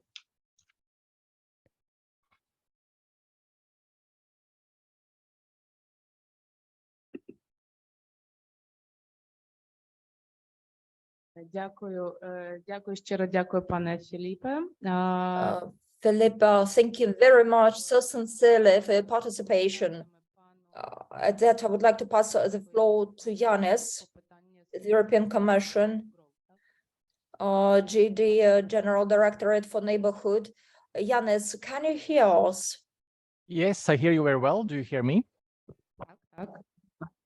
Perfect. Well, thank you so much for giving me an opportunity also to speak on behalf of the DG NEAR to address you, wider standardization community in Ukraine and also in Europe on this important topic of green reconstruction of Ukraine and the role of sustainability standards and technical regulations. So my name is Yanis Aisalniks. I represent Ukraine service of Directorate General of DG NEAR of the European Commission. And indeed, I mean, our role is to coordinate the resources and expertise of the Commission services in view of supporting Ukraine's reform programs and implementation of EU-Ukraine Association Agreement, including organization of approximation of Ukrainian legislation with that of the EU. So we work closely with all relevant DGs and the European External Action Service, the EU delegation in Kiev, as well as EU member states, and maintaining close contact also with the Ukrainian authorities. Well, as it was already concluded last year on 23rd of June, the European Council took the historic decision to recognize the European perspective and grant Ukraine status of candidate country. This certainly was a clear message that the future of Ukraine and its citizens lies within the European Union. And this EU candidate country status is a game changer for the private sector in Ukraine and its integration into the EU market. It has created a reform momentum and will determine the regulatory and business environment in which private sector will be operating. It will create positive impetus for reforms towards stronger investment environment. It will also bring much needed infrastructure connectivity and integration in the value chain. So during the EU-Ukraine summit in February, Commission President von der Leyen agreed with your President Zelensky to accelerate work for measures to integrate Ukraine further into the EU single market, including trade liberalization, progress on access to EU market for industrial products, and including Ukraine in the EU market for mobile roaming. So these and other measures certainly will be very important for Ukraine now during this very difficult time of the war and later in view of reconstruction. So this agreement was formalized by signing the priority action plan for DCFTA implementation, which is a set of 28 measures to enhance access to internal market and allow for integration of the Ukrainian companies into the value chains. And one of the objectives of this priority action plan, enhanced participation of Ukraine in EU standardization bodies or European standardization bodies, such as CEN and CENELEC, has become reality, and will certainly allow to go forward with Ukraine's integration in the single market. Well, looking forward in line with the EU objectives and legislation, so Ukraine's candidate status now makes the need to fully embrace this modernization, including from regulatory perspective, as well as, and that includes also decarbonization and digitalization. Our next important milestone certainly should be, and as it was mentioned already, achievement of ACAA agreement between EU and Ukraine, as well as intensive work to ensure that EU norms and standards are integrated in the reconstruction of Ukraine. So Ukraine has accomplished already significant work, and that was really impressive to see today from all the overviews that we heard. To approximate its legislation in the area of standardization, but more needs to be done. And in particular, from our perspective, the emphasis should be on completing the alignment of the legislation with the focus on quality infrastructure, in particular market surveillance, further alignment on harmonized sectoral legislation, and quite importantly, re-establishment of the inspection and reinforcement of capacity of the market surveillance authorities. So with huge thanks to UNIDO for organizing the workshop, I'm looking forward to our further cooperation. Thank you very much.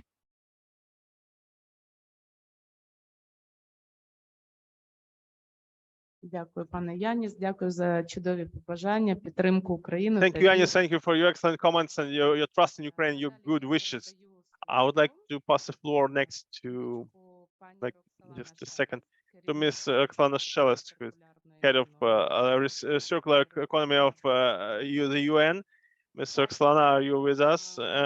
Hello, I'm Roxlana. I work for European Economic Commission for trade and economic cooperation. I shall continue in English, but I'm really happy to see you all and to take part in this event, these very important topics. In English, if you don't mind. So in UNIC, we aim to support Ukraine in many different aspects. For example, currently there is a lot of work going on for the reconstruction of Mykolaiv and Kharkiv. There is a project for reconstruction of these two cities happening with the support of the Housing and Land Management Department. And one of the tools that we have in Economic Cooperation and Trade Department that could be useful in future reconstruction of Ukraine could be, for example, the methodology, the PEERS tool, PPP, and infrastructure evaluation and rating system, which is also translated in Ukrainian currently. Given the massive need for financing for reconstruction of infrastructure, transport, energy, housing, that tool could be quite useful. And this tool helps to ensure the sustainability, including environmental and social dimensions, at the core of the large infrastructure projects. So it could be useful in future activities, and we could support Ukraine subject to additional funding in the application of this PPP for SDGs approach and the PPP evaluation methodology. It would include enhancing the overall capacity to align future reconstruction projects with SDGs in Ukraine. Also, for example, one of the other tools we could propose the normative machinery of UNEC. We have Working Party on Regulatory Cooperation and Standardization Policy Working Party 6, Forum for Dialogue among Regulators and Policymakers, and the Working Party 7, Agricultural Quality Standards, where we also look into building capacities of stakeholders in this area. And upcoming occasion to learn more about our work on standards, including international norms and standards, procedures, best practices for reducing transaction costs associated with exports and imports processes. For example, is a steering committee on trade and capacity standards. It's coming up on this June in 2 weeks, 26, 27 June. We invite interested participants to register and attend the meeting online if there is a possibility and interest. And also one of the tools that we encourage you to join is a Circular Step stakeholder engagement platform and ETIN network for transformative innovation. These two platforms provide opportunity for exchange of experience in multiple areas among stakeholders from member countries of the network. And for example, for Circular Step, we have a focal point from Ministry of Economy. So we would be happy to strengthen collaboration on circular economy and integrating principles of circular economy in future projects. And further to this, I think maybe I don't want to take too much time of yours. We will be happy to collaborate and explore more opportunities. And thank you for your time. I can share more in chat links how to about steering committee and how to join Circular Step and other initiatives. Thanks. Дякую, пані Роксолана. Дякую. Thank you, Roxolana. Thank you for your links and your information. Thank you for your beautiful Ukrainian language. Is Mr. Jerome Radka, specialist for technical issues? Mr. Jerome, are you with us? Yes, can you hear me? Будь ласка, вам слово. Yes, please go ahead. Yes, so first of all, thank you very much for the invitation for this interesting webinar. So we are FIAC, the European Construction Industry Federation. We have 32 member federations in 27 European countries, including Ukraine, where our member is CBU. And of course, we are also very much interested in the good reconstruction of Ukraine, but also in a sustainable and green reconstruction of Ukraine. We have set up an internal task force on Ukraine, which provides a sort of platform for coordination and gathers various stakeholders from the construction ecosystem, which is a very big ecosystem. We have a lot of federations at European level here in Brussels that are involved in construction, and this task force Ukraine gathers among others architects, engineers, machineries manufacturers, etc. So the whole construction value chain, so to say. And we have also met with this task force several representatives from Ukraine, the ambassador of Ukraine to the EU. We have also met several local representatives, for example, the mayor of Irpin, and we're currently looking into ways how to support Ukrainian cities on a more local level, because we have made the experience that a lot of planning and reconstruction will take place at the local level. We have also participated in the Recovery Reconstruction Forum that took place in Warsaw at the beginning of this year. And we published joint recommendations with 8 other European federations on the reconstruction of Ukraine, where we say that the reconstruction is one of the priorities. It should also be a priority for the industry, but that construction works related to buildings and infrastructure should first and foremost be carried out in a sustainable manner.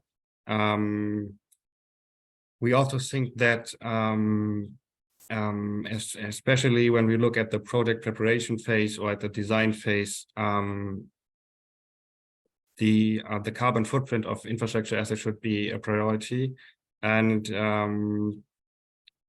all the all the standards that have been mentioned by Sensenelec and by DG Grow before, and also the European directives and regulations that are currently ongoing files at EU level, the construction products regulations, the energy performance of buildings directive are very important to us. And therefore we think that the reconstruction of Ukraine, to conclude, should be sustainable, and that standards can be important instruments or tools to guide this sustainable reconstruction process. We as FIEC, as we represent more the contractors and the builders, will continue to follow the workshops by the United Nations, and also we'll continue to look into ways how to support Ukrainian cities, and also via our Ukrainian member CBU to support companies at local level, because as I said, we made the experience that a lot of support measures are taking place at local level. Thank you very much, and thank you very much again for the invitation and the interesting webinar. Пане Джером, дякую за ваші ініціативи. Thank you, Jerome. Thank you for initiatives for reconstruction of Ukraine. Dear friends, we need to spend a couple of minutes because we are completing our workshop, but I would still like to give word to Mr. Johannes Moser, its advisor for work with international associations, the German Council for Sustainable Construction. Mr. Johannes, can you hear us? I can hear you. Please, the floor is yours. Thank you very much. Thank you for the opportunity to share a few words on the German Sustainable Building Council. We are the second biggest green building council worldwide, and we do holistic certification for sustainable buildings and infrastructure, also with an international aspect to that. Also, we do quite extensive academy work, training for consultants who do then certification with our system. And we understand the DGNB system as an inherently European certification system. So we're, for example, quite happy that the European Parliament building that will be rebuilt will be DGNB certified. And with this context given in this very interesting and informative webinar, we think that DGNB can give a quite relevant contribution to the sustainable reconstruction of Ukraine by knowledge transfers and trainings that I have mentioned. For example, we did an international expert training on sustainable building in Lviv in the beginning of March, where we developed quite good contacts with Ukrainian experts on sustainable construction. And now we at DGNB are honored to further develop capacity building and training activities in Ukraine with these experts. And we are very happy for cooperation on all levels, so feel free to contact us, and we'll leave contact details in the chat. And so much from our side, from Germany. Many thanks. Дякую, пане Йоханнес. Thank you, Johannes. We will be very happy to have further cooperation with you. Я бачу, пан Олександр Шкін, ви піднімаєте руку, але в нас немає часу, на жаль, на Mr. Schindler, I can see that you raised your hand, but unfortunately we're short of time. And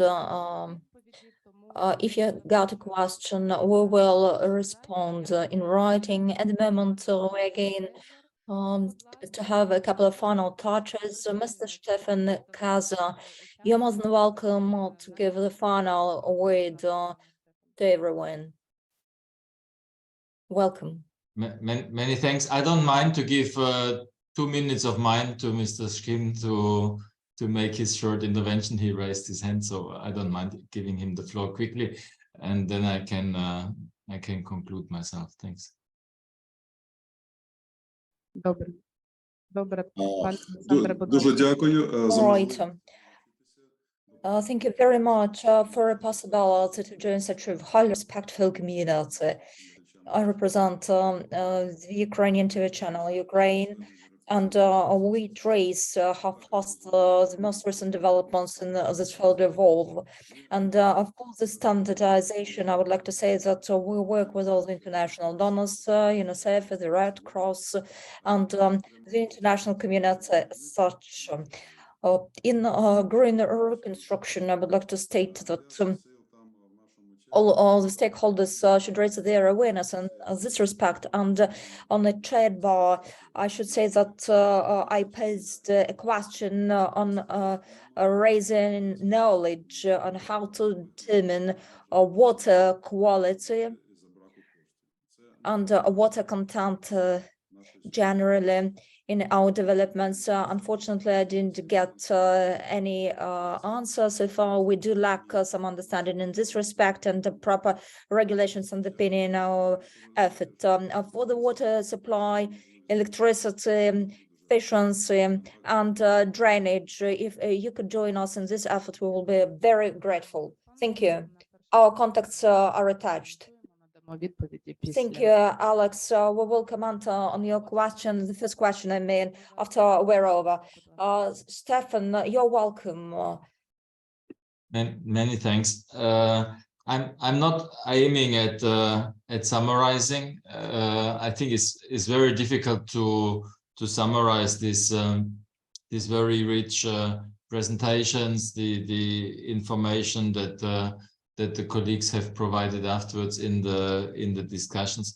I'm very happy that this is only the beginning of a process, because I think there is a lot that has been shared and that has given us ideas on how to move this process further in the development of a standards and technical regulation framework.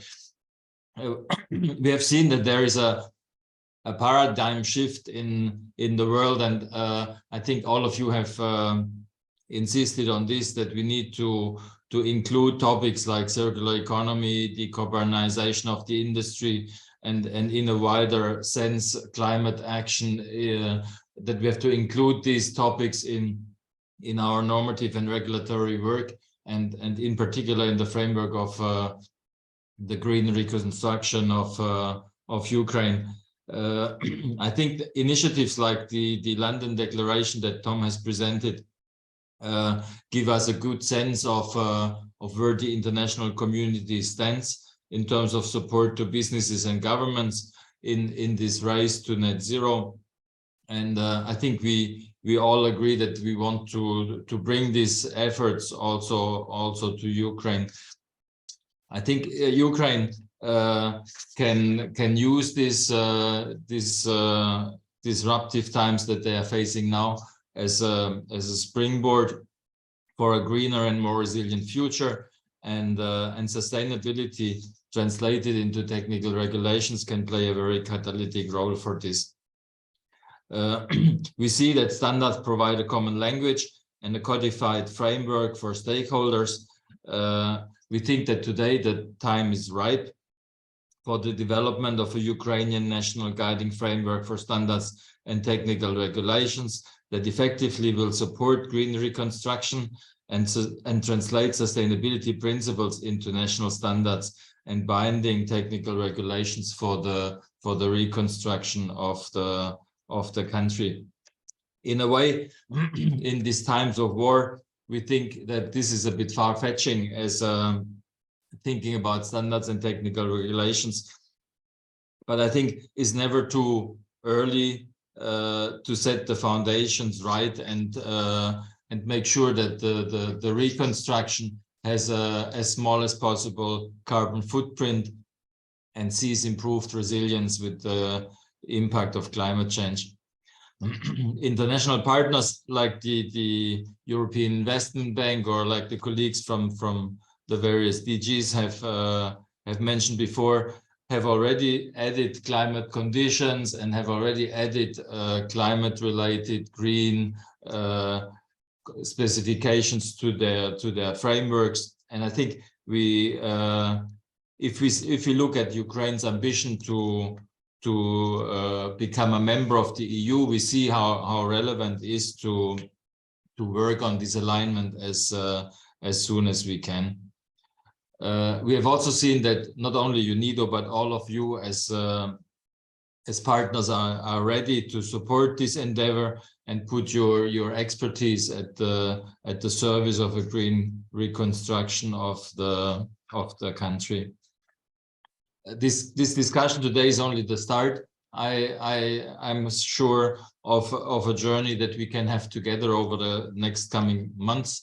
Nigel at the beginning has given a bit of flavor of the idea of how we want to conduct this type of a process over the months in support to the various quality infrastructure institutions in Ukraine. And so I'm very much looking forward to continuing this cooperation with all of you. Ukraine's vision is very ambitious, but I see that we are all ready to make our contribution to the sustainable recovery and to a green reconstruction of Ukraine. So many thanks again for all your participation today, and very much looking forward to a continued cooperation with all of you in the months to come. Many thanks. Thank you. Щиро дякую, пане Штефан. Дякую за ваші добрі. Stefan, thank you sincerely for your kind words.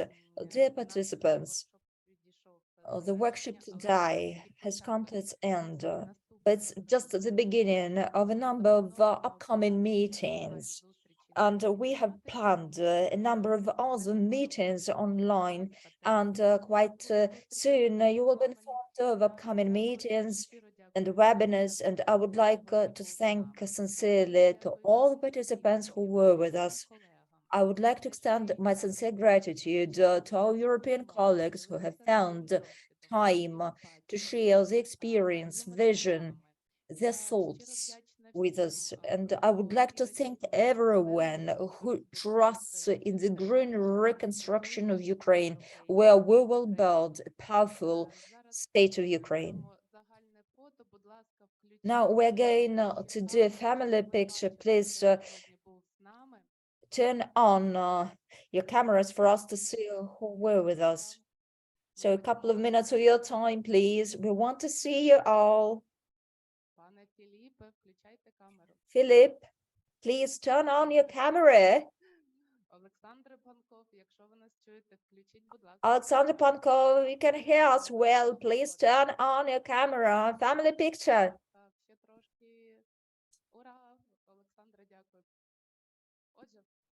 Фото на пам'ять.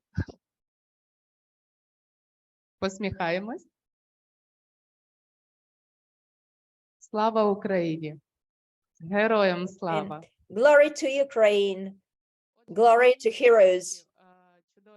At this positive note, we will finalize our workshop. I would like to extend gratitude to quite amazing team of the European colleagues and the colleagues from the national standardization agency. That's today. We had a webinar that was absolutely brilliant, and we had no errors, and it wasn't fantastic. I do believe that this is just an amazing initiation. Thank you very much. And thank you very much to our interpreters, Natalia and Gnat. Thank you very much. The speed was just immensely fast. But thank you. Thanks to everyone.